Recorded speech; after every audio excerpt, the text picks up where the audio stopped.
네, 오늘 미국 증시를 화려하게 달군 소식들은 어떤 것들이 있을까요? 이항영의 월가에 대해서 체크하시죠. MTN 이항영 전문위원 나오셨습니다. 안녕하십니까? 네, 안녕하세요. 네, 어서 오십시오. 미증시가 S&P 500과 나스닥 기준으로 4거래일 연속 사상 최고가 흐름을 네. 나타냈습니다. 자고 일어나면 사상 최고가이기 때문에 놀랄 만한 일도 아니지만 굉장히 생각보다 더 견고하다라는 평가네요. 네, 맞습니다. 그 말이 그렇죠. 4일 연속 사상 최고가를 기록하고 있습니다. 4일 연속이면 뭡니까? 이번 주 월, 화, 수목이요. 네. 이번 주 계속 사상 최고가를 기록했던 건데요. 한 몇 가지만 기억하시면 될 것 같습니다. 이번 주에 특히 많은 분들이 CPI 발표되면 큰일 날 것 같다. 그리고 전준에서 뭐라고 말하면 또 시장에서 흔들거릴 수 있다 얘기했습니다. 지난주는 어땠습니까? 지난주에 또 고용보고서 때문에 그랬거든요. 또 그럼 또 그 전에 또 뭐가 있겠습니까? 계속 이런 이슈나 이벤트는 항상 있는 거거든요. 근데 더 가장 무서운 게 뭐겠습니까? 그런 이슈도 있겠지만 가장 중요한 것은 주가가 엄청 올랐다는 거거든요. 엄청 올라가면 한국에서 주식 오랫동안 하셨던 분은 대부분이 일단 팔고 보는 거 아닙니까? 팔고? 근데 저 항상 대묻습니다. 그럼 언제 다시 사겠냐고. 네.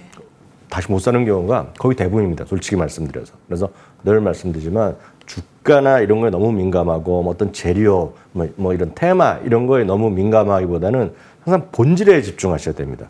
마침 어제 오늘 전 세계 가장 큰 이슈가 뭐겠습니까? 특히 주주인 경우에는 테슬라 아닙니까 지금요? 네. 테슬라에서 일론 머스크의 560억 달러. 자기 돈도 아니지. 77조. 네, 자기 돈도 아니지만 그거 걱정들 많이 하시잖아요. 그거 되면 주가 얼마 올라간다 떨어진다 얘기하지만 저는 다른 사람들과 생각이 약간 다릅니다. 중요하죠. 그분한테 중요하고 단기적으로 중요할지 모르겠지만 테슬라가 물론 저는 상당히 좋아하는 회사지만 테슬라가 올해 좀 약간 힘들어지는 건 딱 하나거든요. 테슬라 자동차가 덜 팔리고 있다는 겁니다, 지금이요. 그래서 가장 중요한 거예요. 항상 본질이 뭔지, 가장 중요한 변수가 뭔지, 흔히 해서 독립 변수라고 그러는데 가장 중요한 독립 변수가 뭔지만 집중하면 주식 투자, 특히 미국 주식 투자는 상대적으로 한국 주식보다 훨씬 더 편하다 이렇게 말씀드리고 싶습니다. 예. 이번 주만 해도 CPI 굉장히 불안하다, FOMC의 긴장감 크다 했는데 저 뉴욕 증시는 정말 탄탄한 움직임을 나타내면서 늘 이벤트는 있습니다. 거기서 본질에 집중하는 이항영의 월가이드 주목하시면 될 것 같습니다. 자, 오늘 인사이트는 어떻게 선정하셨을까 궁금합니다. 살펴보시죠. 1분기 실적 총정리. 자, 이렇게 헤드라인이 선정됐습니다. 앞서서 테마보다 본질에 집중하라라고 했는데 실적만큼 더 중요한 본질이 있을까 싶은데요. 네, 맞습니다. 이번 거까지 해서 실적은 실제로 99% 실적을 발표했다. 몇 개가 남았고요. 오늘 이제 잠시 전에 나왔는 어도비라는 회사가 오늘 실적을 발표했거든요. 어도비가 또 실적 발표하고 또 한 5, 6% 또 급등하고 있습니다. 마치 어저께 이제 브로드컴이 급등하는 거랑 똑같은 모습인데요. 결국 다 실적 때문에 주가는 움직이고 그 이상 이하도 아니라는 거 다시 한번 여러분 꼭 염두에 두시고 한국에는 이런 데이터가 잘 공개가 안 되기 때문에 어렵다고 다른 거에 자꾸 집중하는데 미국 주식은 딱 숫자에만 오늘도 마찬가지로 숫자에만 집중하시기 바랍니다. 1분기 실적 총정리 들어가면 99% 기업 실적 발표했는데요. 10개 중에 8개는 기대 이상의 이익을 발표했고요. 10개 중에 5개 이상은 일단 매출이 기대 이상이 나왔다라고 일단 이해하시면 되겠습니다. 1분기 이익 증가는 5.9%가 나왔습니다. 만약 이것이 굳어지면 2022년 1분기죠. 그러니까 2년 전에요. 2년 전 1분기에 9.4%가 이익이 증가한 거에 이후에 최대폭으로 이익이 증가했다고 보셔야 되겠고요. 다만 이제 주가가 좀 올라가고 그러다 보니 이 12개월 예상 실적 기준 PR은 좀 20.7배입니다. 그래서 5년 평균이 19.2배, 10년 평균이 17.8배보다는 약간 좀 높은 구간에 와 있다. 그렇기 때문에 주가 자체가 싸다 비싸다 하면 상대적으로 보면 비싼 가격은 맞다라고 보셔야 되겠습니다. 2022년 이번 실적 시즌에 가장 중요한 어닝콜에서 가장 중요한 걸 하나만 말씀드리면 실질 두 개가 있겠죠. AI에 관한 언급이 많이 늘어났다는 건 너무나 진보하기 때문에 넘어가겠고요. 또 하나가 리세션에 대한 언급량인데요. 리세션을 언급한 기업의 숫자가 29개밖에 안 됩니다. 지금 네. 이번 분기에요. 이게 2022년 2분기에는요. 235개, 절반이었는데요. 2022년 2분기 어땠냐면 아마 저희 방송에서 마찬가지 저도 그런 얘기 전해드렸고 모든 분들이 귀에 못이 박히도록 드렸던 얘기입니다. 그것은 우리나라 무슨 경제방송, 종합방송 다 마찬가지인데 무슨 얘기 들었었냐면 2022년 1분기부터 해갖고요. 굳어진 것이 뭐냐면 장단기 금리 역전됐다라는 얘기 많이 들으셨을 것 같습니다. 장단기 금리 역전이 되면 뭐 6개월 안에 리세션이 온다 얘기하면서 세상이 끝날 것 같은 경고의 목소리가 엄청 나왔고요. 그렇게 말하는 사람들이 한결같이 엄청나게 미국에서도 어떤 깊이가 있고 지식이 높고 유명한 사람들, 경제학자들이 많이 얘기했고 우리나라도 그런 얘기했는데요. 중요한 것은 미국은 리세션이 지금 없이 지금 그 이후에도 계속 진행되어 하고 있습니다. 그러다 보니 리세션의 확률은 약간 좀 줄어든 것이 아니냐라고 생각하시면 좋을 것 같습니다. 섹터별로 보면은요, 금융, 산업, 부동산 섹터가 아직도 그나마 좀 언급을 하고 있는 반면에요. IT 같은 경우에는 그 수많은 IT 기업 중에 불과 3곳만 지금 리세션에 대한 언급을 했습니다. 그만큼 리세션이라는 얘기, 걱정의 목소리는 많이 있지만 시장에서는 그런 것보다는 실적이 좋아졌기 때문에 계속 올랐다라고 보셔야 되겠습니다. 그래서 그런 경험이 있거든요. 미국 주식은 걱정의 벽을 타고 오른다는 얘기하고 있는데요. 걱정은 늘 하지만 걱정은 늘 말씀드리지만 시간 많은 사람들이 하시면 되겠습니다. 그래서 저희는 주가가 계속 올라가지 않겠으나 실적이 좋아지고 나빠지지만 여러분 집중하시면 좋겠습니다. 이익 전망 상회율을 간단히 되짚어 보겠습니다. 이익 전망 상회율이 몇 %냐면 7.4%입니다. 이거 무슨 얘기냐면 이익 전망을 제시했던 컨센서스가 있는데 컨센서스보다 얼마만큼 더 어닝에 대한 이익이 더 증가했냐 하는 것인데요. 보통 월가의 평균이 그동안에 보면 8.5%, 10년 평균은 6.7%였는데요. 그 평균 정도 나왔습니다. 예를 들어서 내가 100이라는 것이 예상했으면 107.4가 나왔다는 것입니다. 그래서 예상보다 더 높은 실적을 발표했다라고 보셔야 되겠고요. 매출 전망은 거의 맞췄습니다. 0.8%가 눈높이보다 좀 높았다라고 보셔야 되겠습니다. 섹터별로 보면은요, IT, 헬스케어, 필수 소비재, 산업재 등이 시장 평균보다 더 높은 이익을 발표했고요. 섹터별로 이익 전망이 상회된 것에 부합, 미흡, 그리고 적당했다. 뭐 이 정도만 보면은요, 전체적으로 보면 이익 전망의 이익에 대한 전망이 상회율이 높았던 것을 보면 커뮤니케이션 서비스, 여기에는 이제 메타 플랫폼, 넷플릭스, 알파벳이 들어가는데요. 이런 커뮤니케이션 서비스라든가 임의 소비재, 유틸리티 등이 섹터별 어떤 이익 전망이 상회했다라고 보셔야 되겠고요. 2분기 얘기 잠깐 말씀드리겠습니다. 2분기 이익 전망의 상향 비율이 높은 기업들이 딱 나와 있습니다. 그래서 최근 4주 동안에 2분기, 이제 앞으로 발표될 것들이죠. 이익 전망의 상회율, 그러니까 리비전이 높아졌던 것들인데요. 데커스, 여러분들 늘 말씀드렸고, 데커스 아시잖아요. 어그라는 것들과 호카 때문에 엄청나게 부밍하는 곳인데요. 데커스, 그리고 아날로그 디바이스, 그리고 웰타워, 엔비디아 등이 이익 전망이 눈높이가 확실하게 높아지고 있는 그런 곳이라 되겠고요. 이 표는 이익 전망이 상향된 기업 탑10이라고 보시면 되겠습니다.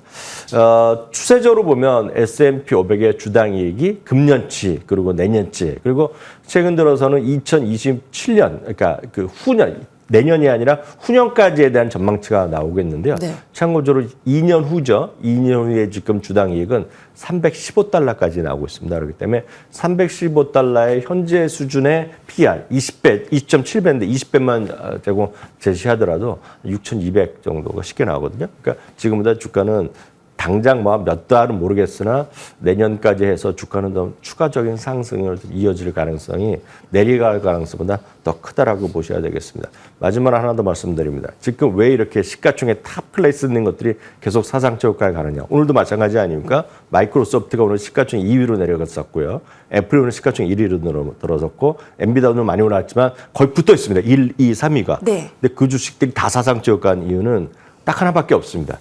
이들을 포함한 매그7 주식들의 이익 전망 상회율이 가장 중요하다고 말씀드렸습니다. 그래서 다른 방송이 아니라 저희 아침에 머니투데이 방송, 이 방송을 보시는 분들은 이 표만은 반드시 여러분들 저장해 두시고 꼭 기억하셔야 될 것 같습니다.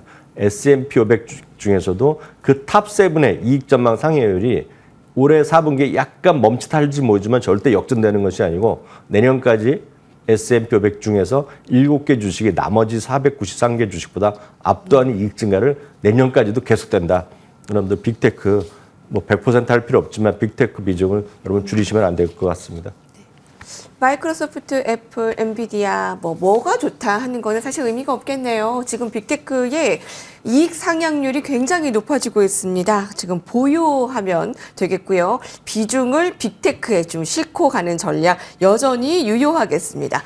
오늘 아침에 어도비 실적 나왔는데요. 실적 좋게 나오면서 지금 시간 외에서 15% 급등이 나오고 있고요. 브로드컴도 어제 이 시간에 속보 실적 전해드렸잖아요. 지금 정규장에서도 10% 넘게 급등을 보였습니다. 그래서 오늘 헤드라인으로 좀 살펴볼까 하는데요. 첫 번째로 준비했습니다. 밸런스입니다. 엔비디아에 가려진 또 다른 AI 수혜주다. 자, 월가에서는 AI 열풍의 또 다른 핵심 종목이자 여전히 저평가된 종목에 집중하고 있습니다. 바로 브로드컴이 꼽히고 있는데요. 어제 이제 이 시간에 저희 속보 전해드렸잖아요. 굉장히 좀 승승장구하고 있는 주가의 모습을 보이네요. 네, 브로드컴 하면 많은 분들이 이제 익숙한 기업은 아닐 수 있는데 브로드컴은 대표적으로 아주 쉽게 여러분 설명드리면 그 애플의 수혜주였다. 애플의 아이폰이 새로 나오면 항상 따라 올라가는 것들이 있지 않습니까? 거기에 대표적인 수혜주가 되는 것들이 브로드컴, 퀄컴, 코버 이런 것들이 있었는데요. 그래서 아주 눈에 확 들어오는 성장주는 아니었습니다. 이거요. 다만 브로드컴은 배당주로 오히려 IT 중에서 분류됐던 것인데요. 그게 이제 AI 시장을 만나면서 이제 갑자기 더 그 생장세를 다시 눈에 날개를 달게 됐죠. 그러면서 지금 브로드컴이 지금 시가총액 미국 기준으로 보면 8위권에 들어와 있습니다. 그래서 엄청나게 주가가 올랐고 이게 작년 하반기부터 주가가 급등하기 시작했는데요. 이번에 보면 어제도 확인드렸다시피 매출 이익 모두 기대 이상이 나왔고요. 특히 중요한 것은 매출 가이던스를 기존의 연간 500억에서 510억 달러 또 올려놨습니다. 특히 네트워크 분야의 성장이 기존에 35%가 증가한다는 거에서 40%까지 늘어난다는 얘기했고요. 그러다 보니 주당 이익과 매출의 추이가 꾸준하게 올라가는 장점이 있습니다. 거기다가 이제 가장 핵심적인 것은 어제도 속보로 전해드렸지만 한 주를요 10주로 늘려주는 소위 주식 분할을 또 한번 발표했습니다. 그래서 지금이 아니라 한 달 정도 걸립니다. 그래서 7월 15일자 정도로 제가 기억하는데요. 그때 이제 주식을 한 주가 있으면 10주를 받는 겁니다. 그래서 엔비디아가 요번에 한 거 아닙니까? 그리고 브로드컴이 발표했고 혹시 여러분들 중에 주주가 계시는지 모르겠지만 치폴레라는 멕시칸 그릴이 있는데요. 그 CMG라는 회사가 있는데 이게 이제 6월 24일부터 이번에 그거는 올 초에 발표했거든요. 50주로 바꿔줍니다. 한 주가 50주를. 그래서 미국 주식은 진짜 기본적으로 주식 분할이라 이런 걸 통해서 주주 친화 정책이 진짜 진심인 기업들이 미국의 지금 대표 기업들이라고 일단 상대적으로 이해하시면 좋을 것 같고요. 월가의 반응만 보더라도 최소 16군데나 오늘 목표 주가 올려놨거든요. 그만큼 월가 의견, 월가의 목표 주가 이런 것들을 오늘 많이들 참고하시고 좀 좋은 투자하셨으면 좋겠습니다. 네, 브로드컴 살펴봤습니다. 모건 스탠리는 이런 분석을 내놨습니다. 글로벌 반도체 설계 AMD처럼 이미 높은 평가를 받아서 좀 매력이 낮아진 종목이 있는가 하면 저평가 상태라면서 이 브로드컴의 목표 가격을 크게 올려잡았습니다. 자, 그래서 새롭게 떠오르는 AI의 종목들도 좀 살펴볼 필요가 있어 보입니다. 다음 헤드라인으로 넘어갈까요? CNBC입니다. 살아남을 주식이라고 선정이 되었는데요. 증권시장에서 소비 둔화 시기에 대해 염려하는 목소리도 있는데요. 골드만삭스가 이런 소비 염려 시기에도 살아남을 주식 3가지를 선정했다고요. 네, 제가 이제 빅테크 여러분들 비중을 줄이시면 안 될 거다 이렇게 말씀드리고 있습니다. 네. 그렇다고 해서 빅테크만 갖고 가시면 또 시장은 안 되거든요. 그래서 빅테크 외에 아닌 것들도 여러분들 늘 말씀드리지만 뭐 다양한 가치주라든가 배당 상장주 같은 분산 투자를 해야 되는데 그런 관점에서 골드만삭스가 아주 재미나는 종목들을 찾아냈습니다. 기준은 이제 기술주가 아닌 것들에서 먼저 좀 찾아봤고요. 또 많은 분들이 약간 걱정하는 것 중에 대표적인 것이 소비 둔화를 또 걱정하는 분들이 분명히 있습니다. 물가가 올라가고 어제도 물가가 뭐 상승률이 줄어들었다는 거지 물가가 내려가는 건 아니잖아요.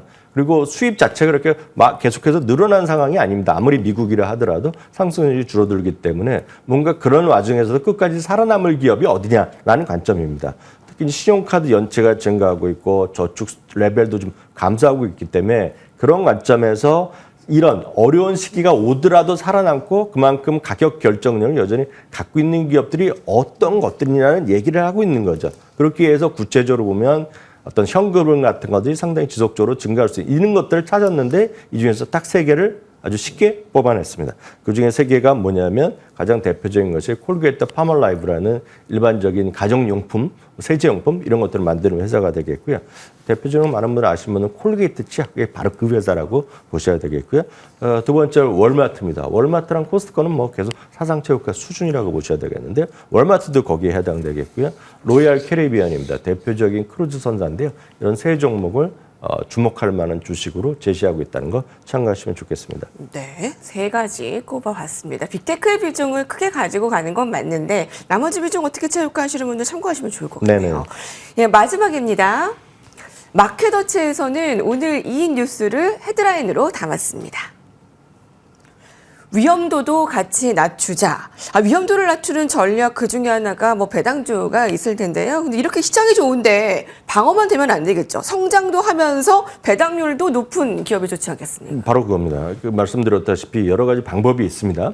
그래서 지금은 많은 분들이 그냥 대한민국에서 주식 많이 하셨던 분들의 입장에서 보면 현금 비중을 늘리는 쪽에 대응을 많이 하거든요. 주식 팔고 현금을 갖고 가자 하는데 그게 모르겠습니다. 미국 주식에서는 그게 적당한 방법이 아니라는 것이 대세거든요. 그래서 그렇게 하더라도 현금 대신에 뭔가 다른 걸 갖고 가야 되는 것이 적합하고 그럴 경우에는 뭔가 좀 상대적으로 변동성이 적은 걸 갖고 가셔야 되겠고요. 그런 관점에서 주가의 변동성이 주가 떨어지더라도 현금을 창출할 수 있는 것이 그래서 배당 같은 거를 얘기를 많이 하는 그런 시점이 되겠습니다. 특히 배당을 꾸준히 올려주는 그런 주식들이 성장주 대비 그럼 상대적으로 좀 밸류 평가가 상대적으로 저평가되어 있는 수준이 아닌 겁니다. 이 글의 의미 자체는 성장주보다 배당주의 가치가 밸류에이션이 낮아져 있다는 그런 그림이기 때문에 그런 관점에서 비슷한 수준으로 한 10개 종목을 이번에 마켓워치에서 썸버그 인베스트먼트라는 곳에 자료를 인용해서 10종목을 뽑아냈습니다. 여기 보면 익숙한 기업도 많고 익숙치 않은 기업들은 많은데 가장 여기에서 다시 나오는 것이 브로드컴 같은 것들이 바로 여기 다시 한번 나옵니다. 물론 주가는 워낙 고공행진하는 것 같지만 워낙 브로드컴이 배당주로 유명한 겁니다. 실제로 보면은요. 그래서 브로드컴 같은 것이 여기 들어간다고 보셔야 되겠고요. 은행종에서는 시티그룹이 들어갑니다. 그리고 CME 그룹 같은 것도 들어가고요. 제약사 중에서 머크가 들어가고 파이자 같은 것이 들어갑니다. 그리고 일반 가정 어떤 수리하나 이런 용품, 뭐 질 가정에서 필요한 모든 것을 파는 것이 홈디포라는 곳이 있다는 거 아실 텐데요. 홈디포 이런 것들이 투자 요망 배당주 탑 10에 포함된 종목들이라는 거 참고하시면 되겠습니다. 네. 현금을 확보하는 것보다 이런 변동성이 적은 배당 이익률이 높은 종목들 주목하는 것도 방법이 되겠습니다. 이항용 위원님과 함께했습니다. 감사합니다.